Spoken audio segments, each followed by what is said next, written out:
Vamos iniciar falando das medidas utilizadas em epidemiologia.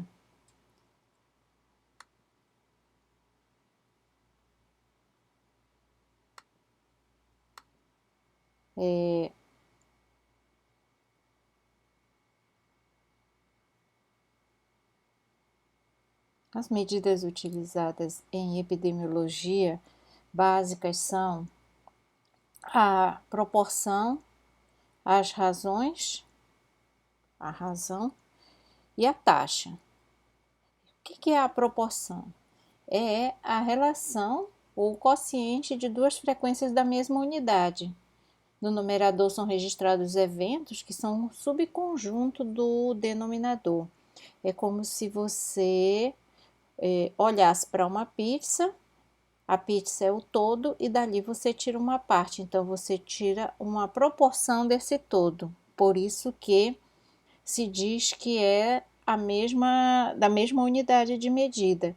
Então imagina, por exemplo, a proporção de casos de um evento numa população.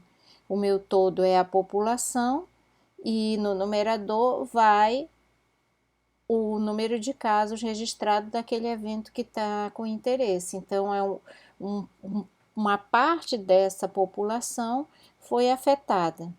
É uma medida que varia de 0 a 1, né? Porque é uma parte de um todo. E aí, por conveniência, por questão de interpretação, multiplica-se por 100 e apresenta-se o resultado em percentual. Nessas duas medidas, veja que tem também a palavra coeficiente, taxa ou coeficiente, razão ou coeficiente. Então, como são duas palavras que designam, é uma palavra que pode designar duas coisas diferentes, não é recomendado utilizar o termo coeficiente, porque ele é inespecífico. O que é um coeficiente? É uma, uma divisão, né? Uma relação de dois números. Então, se você quer expressar taxa, use taxa. Se você quer expressar razão, use razão. E aí vamos para a definição de cada uma. A taxa é uma relação de quociente entre dois valores numéricos que expressa a velocidade ou intensidade com que o fenômeno varia por unidade de uma segunda variável. No nosso cotidiano, o que eu considero o exemplo mais prático é nós pensarmos na velocidade do carro. O carro percorre um trajeto, uma distância a x quilômetros por hora. Então, você tem uma outra variável que é a hora indicando essa velocidade da ocorrência do evento. Então, nós temos no numerador os casos, no denominador, no caso de doença, né? No denominador a população, e nós vamos fazer essa relação com uma segunda variável que vai ser o tempo para designar a taxa. E aí pode ser ano, pode ser dias, pode ser hora. Então, por isso que dá essa ideia de expressar a velocidade ou intensidade de ocorrência do evento. E a razão é um quociente de dois números que expressa a relação entre grandezas da mesma espécie. É quando você quer falar uma relação entre uma coisa e outra. Por exemplo, quantos casos de AIDS em mulheres para cada homem. Então, é uma razão de sexo para indicar essa medida, né? Então, em algum momento na história ou em algum lugar, a AIDS afetava 2 homens para cada mulher. E é claro que isso vai mudando a cada momento e dependendo do lugar onde você faz esse cálculo. Então, por isso que se diz que é de grandezas da mesma espécie. Outras medidas utilizadas em epidemiologia são as medidas de frequência, utilizadas para quantificar ou medir a frequência com que os eventos epidemiológicos ocorrem nas populações. E as principais são prevalência, incidência e as taxas. E as taxas, conforme essa explicação que acabamos de mostrar, né, que indicam expressa uma velocidade, às vezes nós não vemos isso porque se está expressando por um ano. Então, no ano 2010, a taxa de mortalidade foi X. Então, não vai ter porque vai ser aquele mesmo número multiplicado por 1. Então, nós temos algumas aqui indicadas: taxa de mortalidade geral, específicas e proporcional. Taxas específicas, por exemplo, mortalidade infantil, mortalidade materna. Da mortalidade infantil, neonatal precoce, neonatal tardia, pós-neonatal. Então, são desdobramentos da mortalidade proporcional. Você pega a proporção de casos de morte por uma causa sobre todas as causas de morte. Isso vai ser visto em detalhes na aula de indicadores. Aqui é só para ter uma ideia, assim, que você está medindo frequência do evento. E as outras duas medidas também bastante utilizadas são as de prevalência e de incidência. Pode ser cumulativo ou risco, e também é chamada de taxa de incidência, a depender da medida que se utiliza. Então, vamos falar de cada uma delas.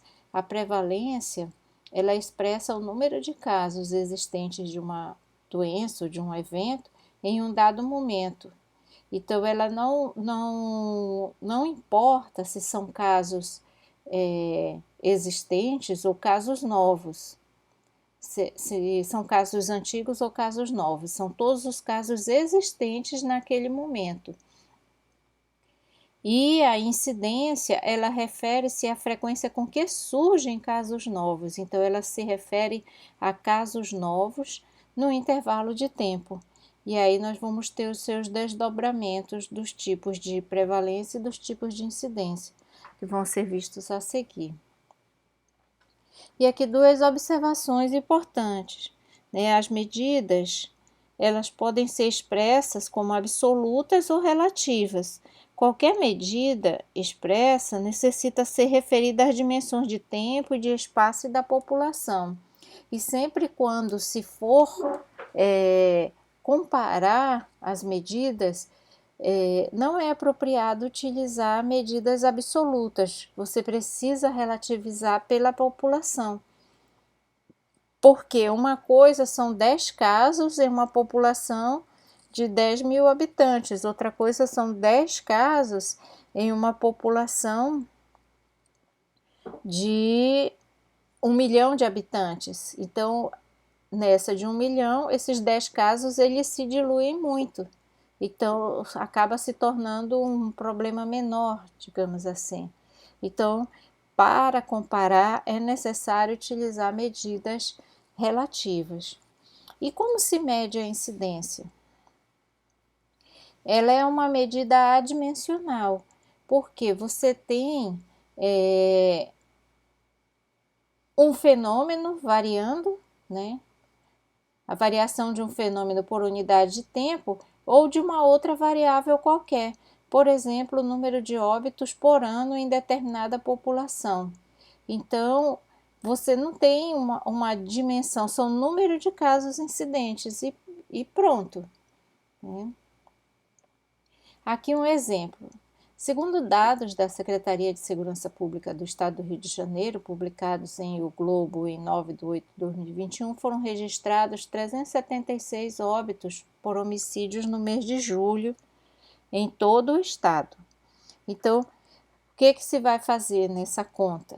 O mês de julho ele tem 31 dias, então aqui vai ser a minha medida do tempo. No denominador vai a população, que aqui foi colocado 12 milhões de habitantes, né? Aqui como é um exemplo, nós não preocupamos com pegar o número exato, tá? Então, temos o número de óbitos, 376, a população em risco de ocorrer o evento e o período do acompanhamento. Então, fazendo essa conta, o que nós temos?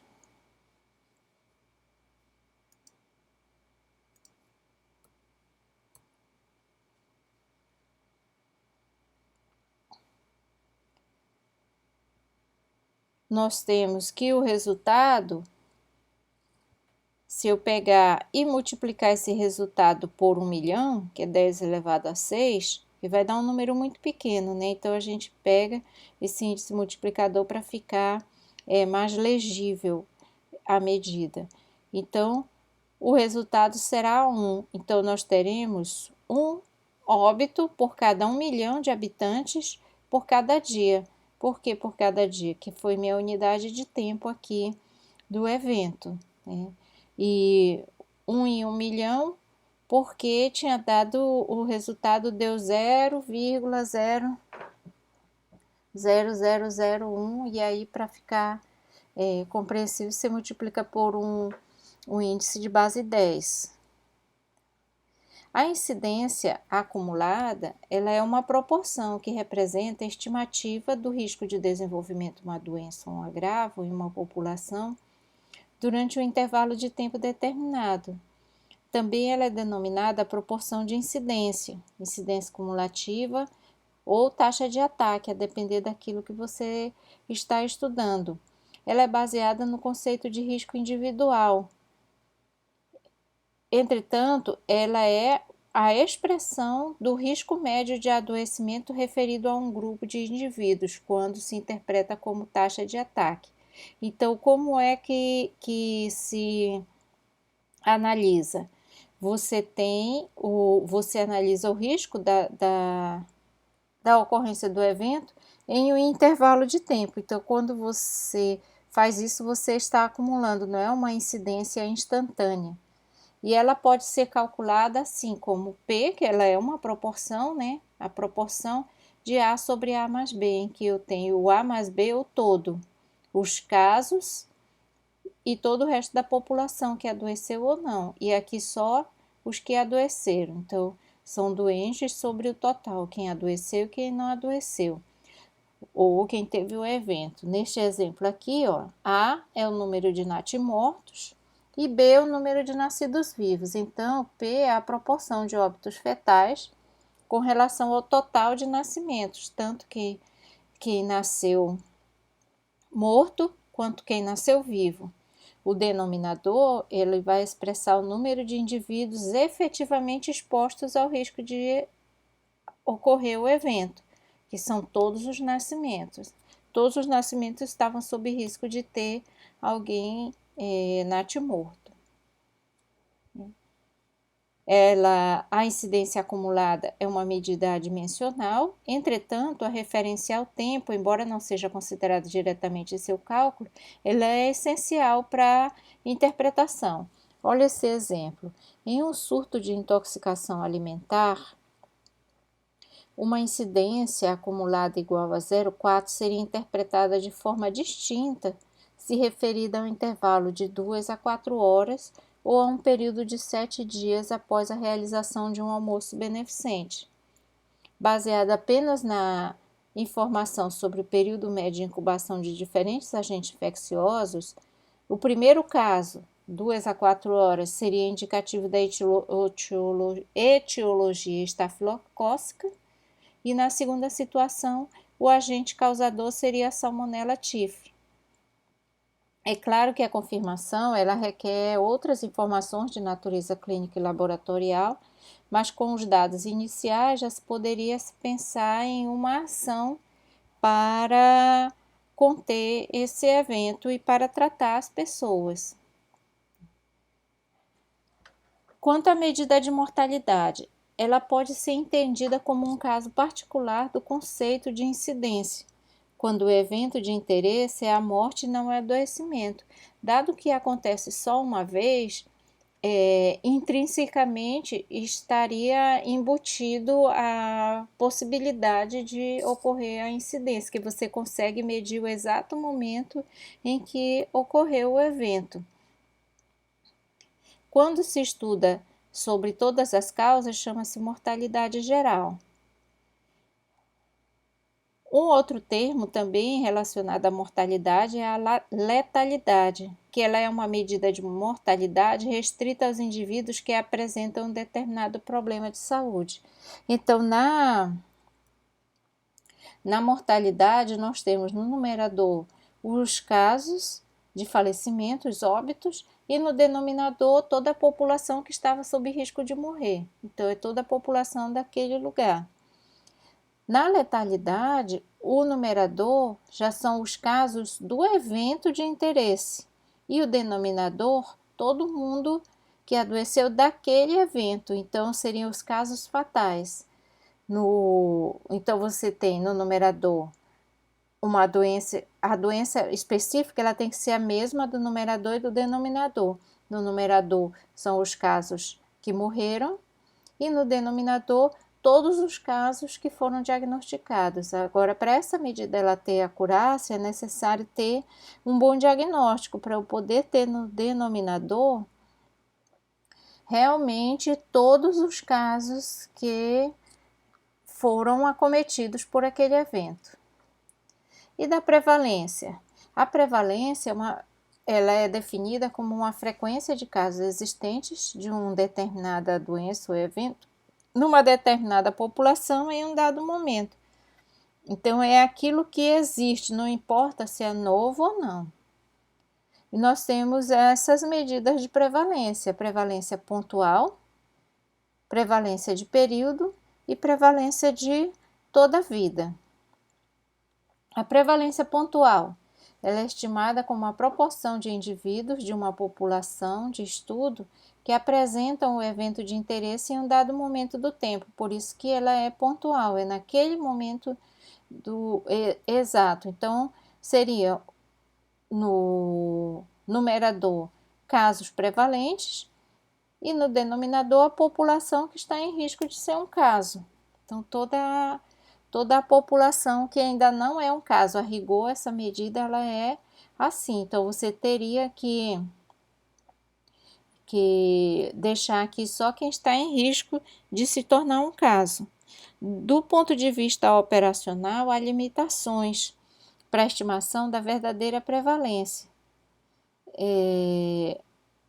Porque vai depender do problema para eu poder, de fato, medir todos os casos existentes. Então, a verdadeira prevalência ela deveria encontrar todos. Então, imagina no caso de diabetes, que é uma doença silenciosa, como que eu posso dizer que aquela prevalência é verdadeira? De fato, eu medi com acurácia, eu consegui acessar todos os sujeitos daquele local para poder separar quem estava positivo, quem foi diagnosticado e quem não foi diagnosticado. Então, é nesse sentido que se diz que a prevalência verdadeira ela é limitada, né, de se encontrar. Entretanto, como diz aqui a frase, cabe ao pesquisador chegar ao mais próximo possível do verdadeiro valor, né? Sendo que esse verdadeiro ele é sempre entre aspas. Né? E aqui é a explicação da interpretação da medida da prevalência. Como ela é uma proporção, a prevalência pontual é uma medida dimensional e seus valores estão incluídos entre 0 e 1 e usualmente expressa em percentuais, né? É uma proporção, uma parte de um todo, e você multiplica aquele resultado por 100 para tornar mais compreensível, porque o nosso ouvido ele percebe melhor, nós estamos mais acostumados em falar em percentual. Entretanto, desde que especificadas as estimativas de prevalências podem ser apresentados como frações de qualquer potência com base igual a 10, com a intenção de facilitar a interpretação, como foi no exemplo dado mas foi o caso da incidência, mas é a mesma coisa, da segurança pública no Rio de Janeiro, em que nós multiplicamos por 10 elevado a 6. Aqui temos um exemplo de 10 elevado a 5, uma estimativa de prevalência igual a 0,01% equivale a um caso entre 10 mil pessoas. Então, às vezes, você falar isso aqui, 0,01%, fica menos compreensível de eu dizer que houve um caso a cada 10 mil. Um outro exemplo está aqui nessa tabela. Prevalência de diabetes mellitus. População de 30 a 59 anos, segundo grupos etários de algumas capitais brasileiras, colhidos aqui nessa data. Então, aqui nós temos os grupos etários, os casos e a amostra, quer dizer, os casos estão no numerador e a amostra que foi estudada está no denominador. Então, vamos avaliar a prevalência. Então, com isso, o que se percebe? Quanto mais aumenta a idade, mais aumenta a prevalência. E se nós olharmos, por exemplo, aqui, se fosse observar em números absolutos, pareceria que essa faixa etária teria mais casos. Só que o denominador é maior. Então, dilui mais e percentualmente, né? Quando se avalia a prevalência, é menor que essa outra faixa etária, que é o que se espera no caso de diabetes, né? Que embora esteja aumentando populações mais jovens, mas aumenta com o envelhecimento. Em relação à prevalência, é necessário ter cuidado ou observar que ela pode ser influenciada. Então, esses elementos, eles afastam o pesquisador do valor verdadeiro. Um deles é a duração da doença. Doença muito curta não deixa você captar a prevalência, porque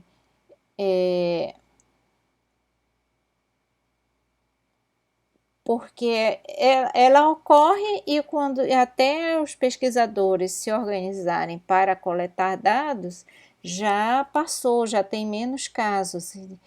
Por outro lado, uma doença de duração mais longa, você tem oportunidade de capturar mais casos, então vai parecer uma prevalência maior. Uma outra coisa em relação à duração da doença tem a ver com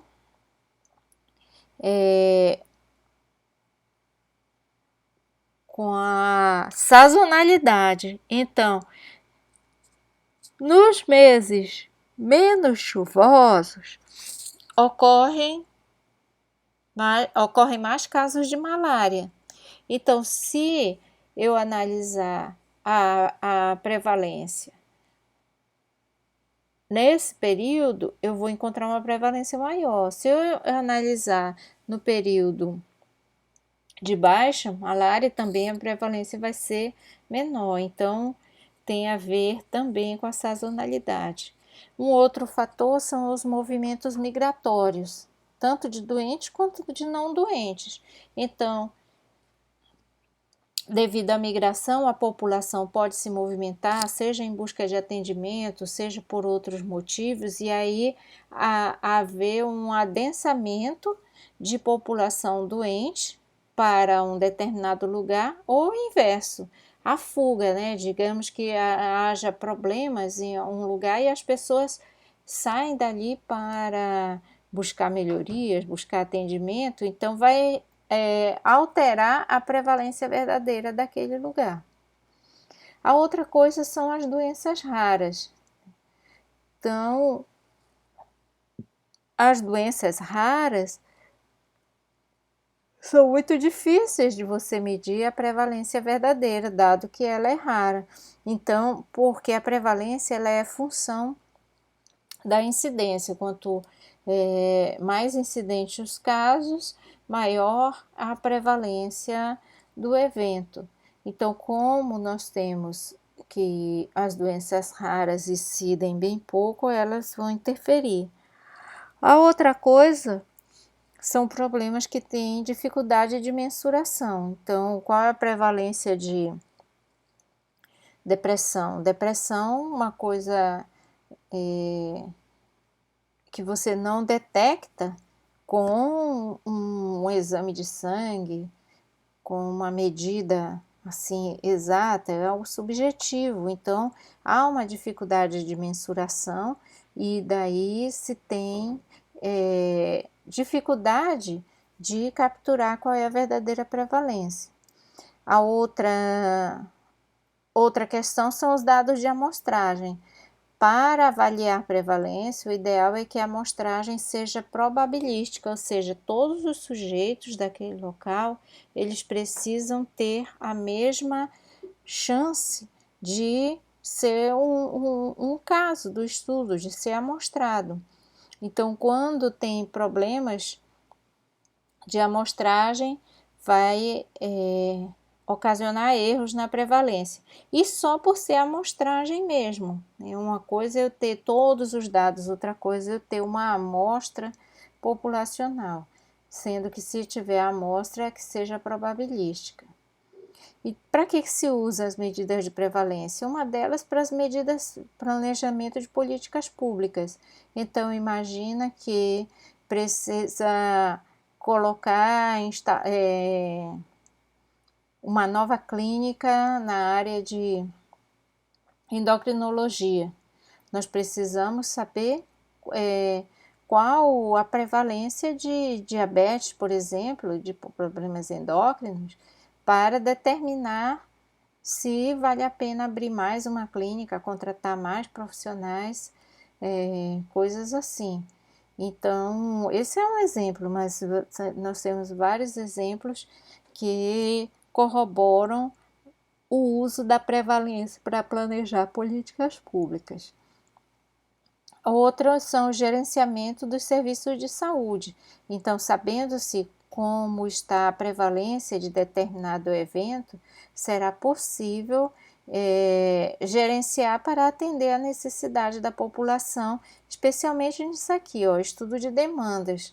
Também porque conforme a prevalência você pode aumentar ou reduzir determinado serviço. E os estudos de prevalência, eles não são indicados para pesquisas etiológicas, ou seja, aquelas que querem identificar as causas. Por quê? Porque já aconteceu, então você fica com dificuldade de determinar a verdadeira causa. É tipo aquela história de quem veio primeiro, o ovo ou a galinha.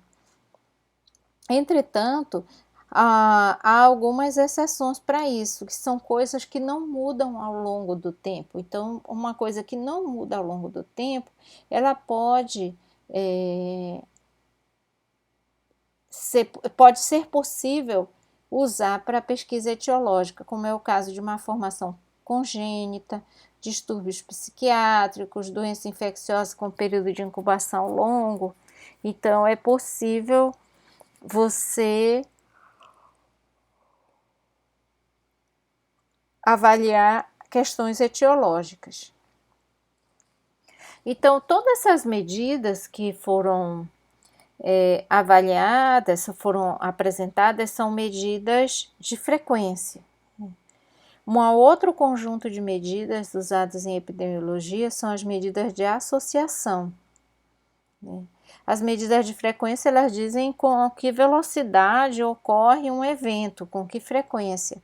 E as medidas de associação, elas visam avaliar as relações, que podem ser causais ou não, mas o quanto se relaciona uma coisa com a outra.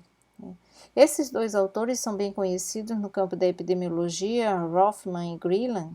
Em 98, numa publicação em 98, eles explicam a distinção entre medida de efeito e medida de associação, argumentando que não seria possível observarmos diretamente o efeito de uma exposição, porque o mesmo indivíduo não pode simultaneamente ser exposto e não exposto. E aí eles advogam que em epidemiologia não se avaliaria efeito, e sim a associação. Ele diz que o que observamos é a associação, porque teoricamente, para observar o efeito, nós teríamos que ter expostos e não expostos simultaneamente. Isso não é possível, que é o que a gente diz que é a situação contrafactual, que nós não temos. Então, por exemplo, cigarro, a associação entre cigarro e câncer de pulmão. Então, observa-se que há pessoas que fumam e têm câncer de pulmão. Entretanto, nem todos que fumam têm câncer de pulmão. Mas eu só tenho a situação, fumou, teve ou não teve câncer de pulmão. Eu não tenho aquele mesmo sujeito não tendo fumado, porque uma vez que ele fumou, ele já fumou. Então eu não tenho o mesmo sujeito para medir com ele mesmo, porque cada pessoa tem os diversos outros fatores que estariam envolvidos aí em relação ao câncer.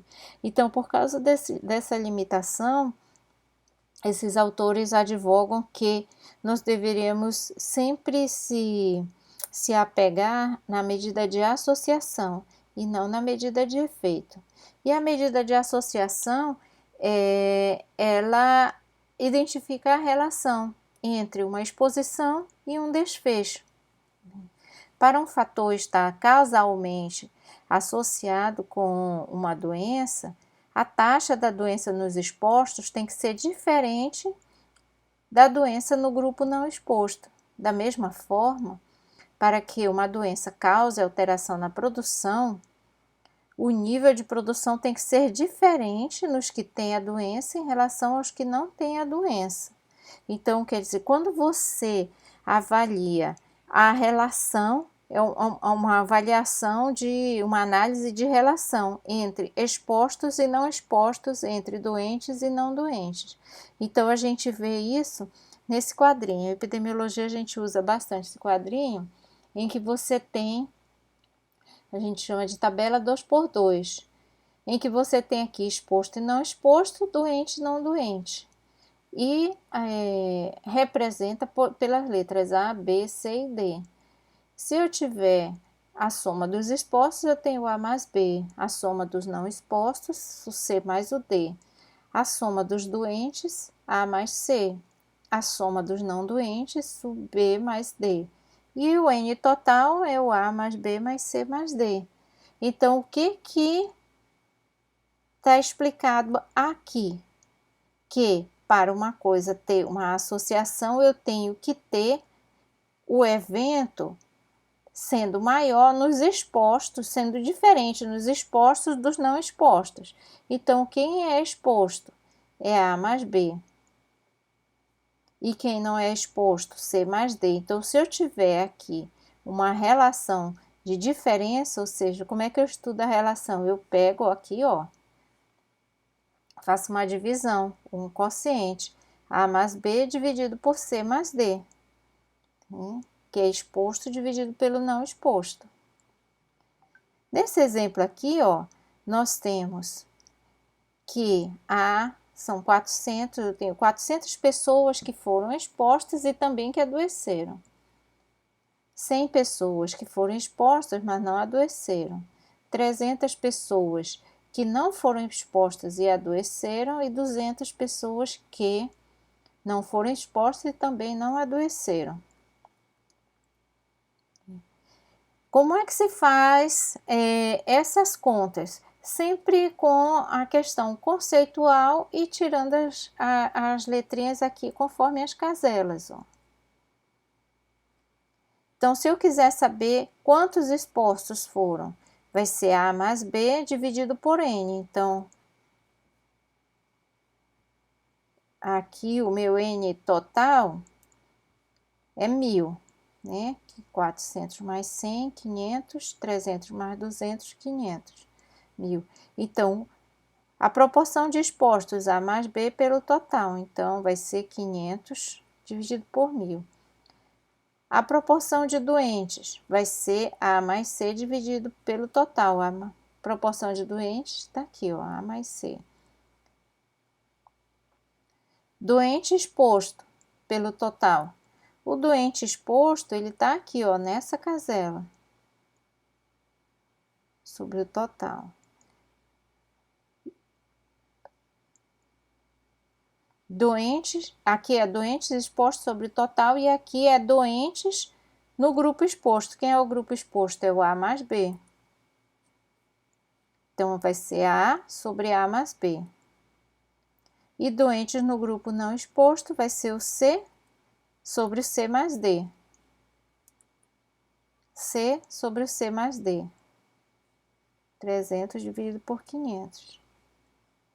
E os expostos no grupo doente vai ser A exposto e a quantidade de doentes, o A mais C.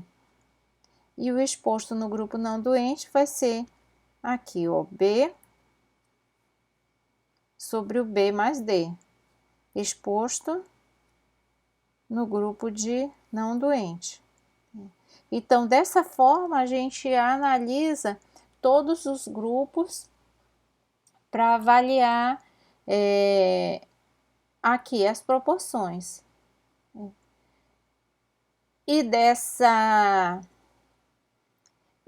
análise, nós podemos analisar, identificar a força de associação, ou seja, qual é a relação entre ser exposto e não ser exposto e ter ficado doente. Então, a gente analisa com a associação. Uma dessas medidas é o risco relativo. E a outra medida é a odds ratio. Então, vamos falar cada uma delas. A medida da força de associação entre um fator e uma doença é quantificada pelo conceito de risco relativo, que é a relação entre a proporção de doentes no grupo exposto e no grupo não exposto. Ela não é aplicável aos estudos de caso controle, pois eles têm a amostragem com base no status da doença. E nós precisamos amostrar a população, né, para poder separar em exposto e não exposto. Para caso controle, vai se utilizar o risco relativo. Então, como é que se calcula o risco relativo? Veja aqui na definição que é a proporção de doentes nos expostos e nos não expostos. Então, quem são os doentes nos expostos? Tá aqui, ó. Doente nos expostos é A sobre A mais B. Aqui. E quem são os doentes no grupo não exposto? É C sobre C mais D. Então, na realidade, eu vou dividir essa proporção A sobre A mais B dividido por C sobre C mais D. E aí eu vou ter o risco relativo. O risco de ter um evento, dado que ele foi exposto, e o risco de ter o evento, dado que não foi exposto. Então, é exposto sobre não exposto. Como isso aqui é uma razão, se eu tiver um número igual aqui, qual vai ser o meu resultado? Um número dividido por ele mesmo é igual a 1. Então, se o resultado for 1, vai indicar que não há associação, ou seja, não há diferença da ocorrência do evento entre expostos e da ocorrência do evento entre não expostos. Essa aqui é 1. Só que não precisa ser um exato, pode ser em torno de 1. Daí a gente avalia as questões de intervalo de confiança, que é objeto de outro tipo de outra análise. Vai ser abordada agora. Então, se não há associação, se diz que o risco relativo for igual a 1 ou em torno de 1, não tem associação, não há diferença. Entretanto, se for maior que 1, se diz que há um risco, ou seja, esse numerador, a incidência nos expostos, ela é superior à incidência nos não expostos. Então, há um risco. Então, imagina o seguinte, anemia em pessoas que trabalham com tinta, com solventes. E aqui a anemia em pessoas que não trabalham com solventes. Então, trabalhar com solventes, com tintas e solventes é a exposição. O desfecho é a anemia. Então, se eu tiver um número maior aqui, o que eu vou dizer? Que existe uma associação entre ter anemia e trabalhar exposto a tintas e solventes, porque deu maior que 1. Se tivesse dado o inverso, menor que 1, nós diríamos que é um fator de proteção, ou seja, quanto mais o evento, quanto menos o evento acontece, mais proteção se tem. A odds ratio, aqui já é uma forma reduzida da fórmula, é uma multiplicação, uma divisão de multiplicação. Eu tenho A vezes D dividido por B vezes o C. Então, onde é que estão o A?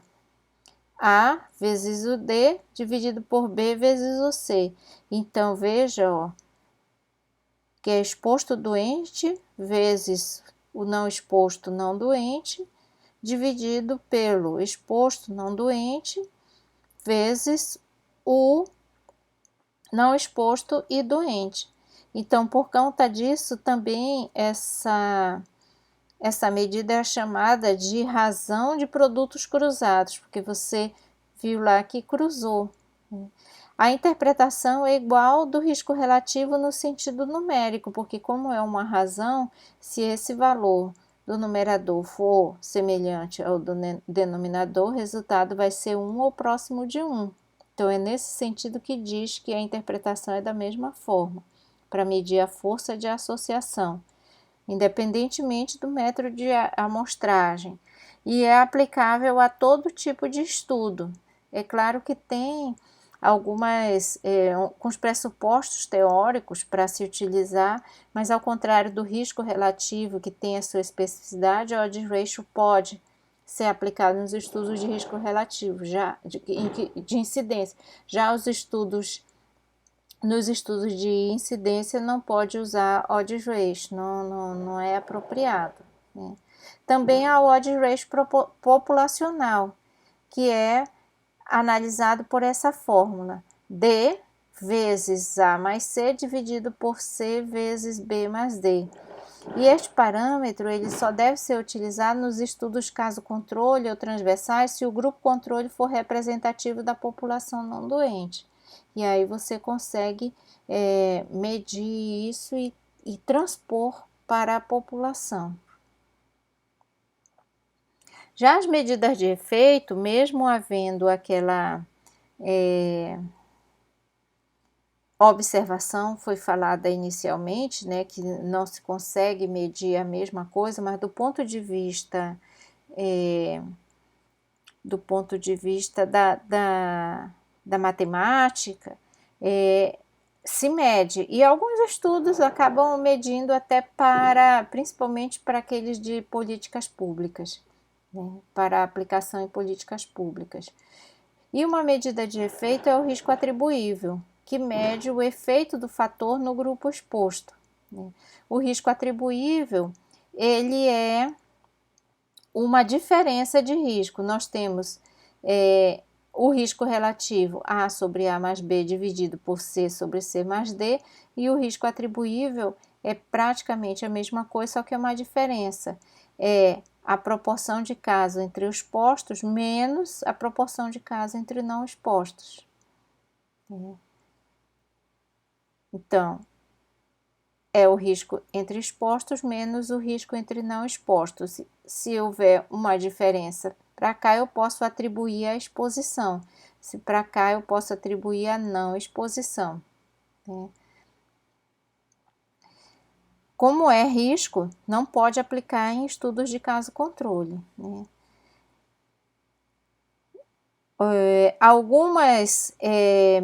Alguns estudos medem a fração atribuível para poder avaliar se essa fração ela é atribuível àquele fator. E se ela for atribuível àquele fator, pode-se pensar no que se chama de fração etiológica, ou seja, pensar que aquele fator ele é decorrente daquela possível causa, né?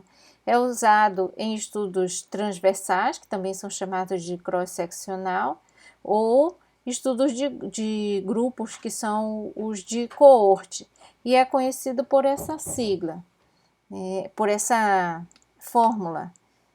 FA, que é a fração atribuível, ela é a continha para fazer tem que ter feito o risco atribuível. Então, é o risco atribuível dividido pela incidência nos expostos.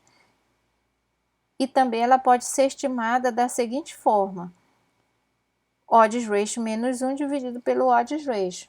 Então, em alguns exercícios, vai ser possível ter essa visualização dessas medidas para poder interpretar melhor. E aí vai ficar mais claro.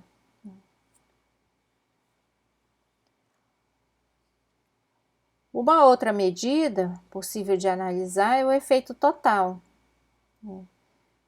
que é o efeito daquele fator na população. Também pode ser medido pela taxa atribuível na população, que é chamado risco atribuível populacional, conhecido com essa fórmula, né? Então, aqui ela está detalhada, é uma diferença, mas ela simplificada, ela fica assim, ó. Então, pode ser medida assim ou assim, né? Doentes sobre o total menos a incidência nos não expostos. A incidência nos não expostos. E que pode ser transformada no total de expostos, dividido pelo total geral, vezes o risco atribuível. Então, esse seria uma medida de risco atribuível populacional, que pode ser usado nos estudos transversais, inquéritos ou quando a frequência da doença na população ela é conhecida. A fração atribuível na população, ou risco atribuível populacional, ou a sua estimativa, odds ratio populacional menos 1 dividido pelo odds ratio populacional, só deve ser usado nos estudos observacionais de caso controle se os controles forem representativos da população não doente, já como discutido aqui. E aqui uma tabela para se analisar a importância de olhar para cada número, para cada medida, de uma forma interpretativa, né? Então, nós temos aqui, ó, número de casos novos, C, taxa de incidência de câncer de pulmão, aqui, TX, e de doença coronariana. Então, aqui nós temos a coluna do câncer de pulmão e aqui de doença coronariana, segundo a exposição por tabaco. Então, nós temos aqui, ó, tabagismo sim ou não, e aqui o câncer de pulmão sim ou não, sim ou não, e a doença coronariana sim ou não. Mas aqui já está feito o cálculo da taxa. Então, se nós observarmos aqui, o número de casos estão todos na mesma medida. Olha aqui, 10 elevado a 3, 10 elevado a 5. Então, aqui casos por 1000, a taxa por 10.000. Então, tá igual. Então, eu consigo comparar as colunas. O câncer de pulmão, se a gente observar a relação com o tabagismo em números absolutos, os casos, nós diríamos que está, no caso de doença coronariana, tem mais ocorrência em pessoas que fumam. Tanto em casos, quando você olha pela taxa, ó. A taxa de câncer de pulmão deu 85 casos por 10.000 habitantes e aqui deu 371. Entretanto, se eu calcular o risco relativo, o que é o risco relativo? É a incidência nos expostos dividido pela incidência nos não expostos. Quem está exposto, quem fuma. Qual é a incidência? Aqui, essa taxa. Então, nós temos essa dividido por essa. E aqui essa dividido por essa. Tá feita aqui a conta. Para câncer de pulmão, 85 por 6,7 deu 12,9. Da doença coronariana, 371 por 166. Aqui, ó. Deu 2,1. Então, quando a gente vê o risco relativo, então a medida relativizada, né, a medida de associação, quer dizer, você vê que o câncer de pulmão pulou, né, para ser o primeiro. Quando eu olhei aqui na taxa, a doença coronariana estava como sendo um fator mais fortemente associado ao tabagismo. E aqui, ó, parece o câncer de pulmão. E quando a gente olha, se eu fizer aquelas contas aqui, ó, do risco atribuível e da fração atribuível, está representada aqui nesse gráfico, ó. Câncer de pulmão e doença coronariana. A fração atribuível é o quanto eu posso atribuir ao cigarro daquele pedaço. Quer dizer, todas as pessoas estão sob o risco de ter tanto doença coronariana quanto câncer de pulmão. Entretanto, nos fumantes, esse pedaço é maior. Então, eu poderia dizer que esse pedaço maior seria atribuível ao cigarro.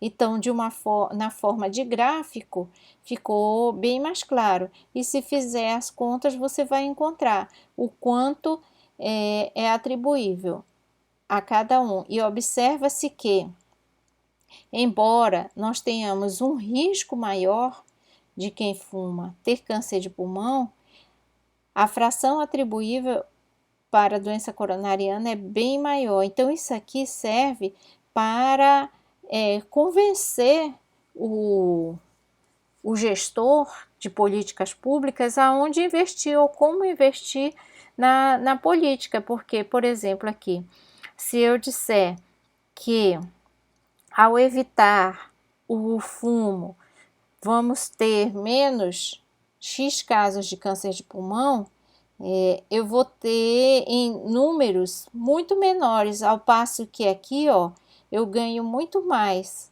Então, às vezes, o argumento, mesmo aqui sendo mais grave, mais contundente na questão do risco relativo, esse pedaço aqui, ele mostra que eu ganharia muito prevenindo doença coronariana. Embora a doença coronariana haja mais casos na população.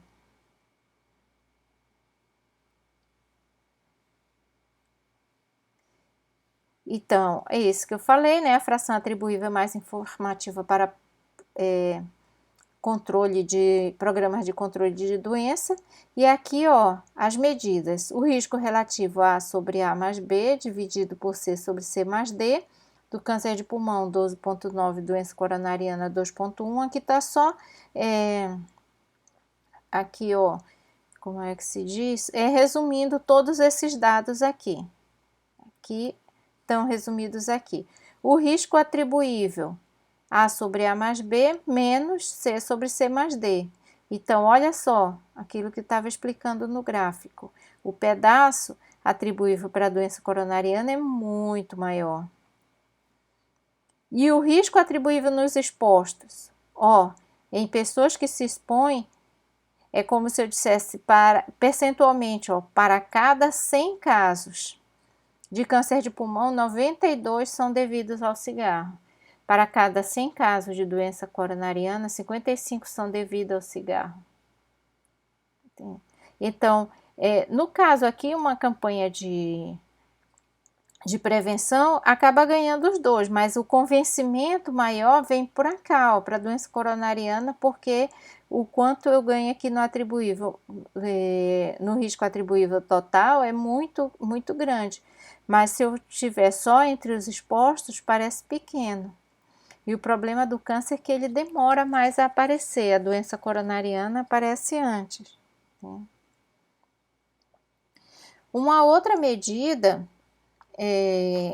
que se usa em epidemiologia é quantas pessoas devem ser, cuja exposição deve ser removida para prevenir um caso da doença, né? Ou seja, quanto que eu preciso tirar, evitar que fume, no caso do cigarro, para prevenir um caso de câncer de pulmão. Então, isso se avalia pelo número necessário a tratar. O número necessário a tratar, ele é avaliado com essa medida, 1 dividido pelo risco atribuível. No caso do câncer de pulmão, o resultado é esse aqui, 1.264. E no caso da doença coronariana, 525. Ou seja, para evitar um caso de doença coronariana, eu precisaria que 525 não fumem. Para evitar um caso de câncer de pulmão, eu preciso que 1.264 não fumem. Então, assim, numa campanha, digamos assim, de prevenção do cigarro, de cessação do tabagismo, talvez valha mais a pena focar na doença coronariana, que por tabela vai ganhar para o câncer de pulmão, porque aqui eu teria que atingir mais gente com o meu trabalho, atuando pelo meu programa, e aqui com menos gente eu consigo um resultado maior. Como é o mesmo problema, eu consigo o efeito para as duas coisas, mas é menor, né? Porque para câncer de pulmão preciso mais gente para poder conseguir evitar um caso. Então, quantas pessoas eu cuidaria para evitar um caso de câncer? No caso, aqui a gente não está adentrando, mas não sei se seria a cessação do cigarro ou evitar fumar, nunca fumar. Então, são essas as medidas que se usa mais frequentemente em epidemiologia e são importantes de ter um entendimento tanto para a leitura dos artigos e avaliação das tabelas e tudo, e são necessários exercícios para solidificar esse conhecimento. Obrigada.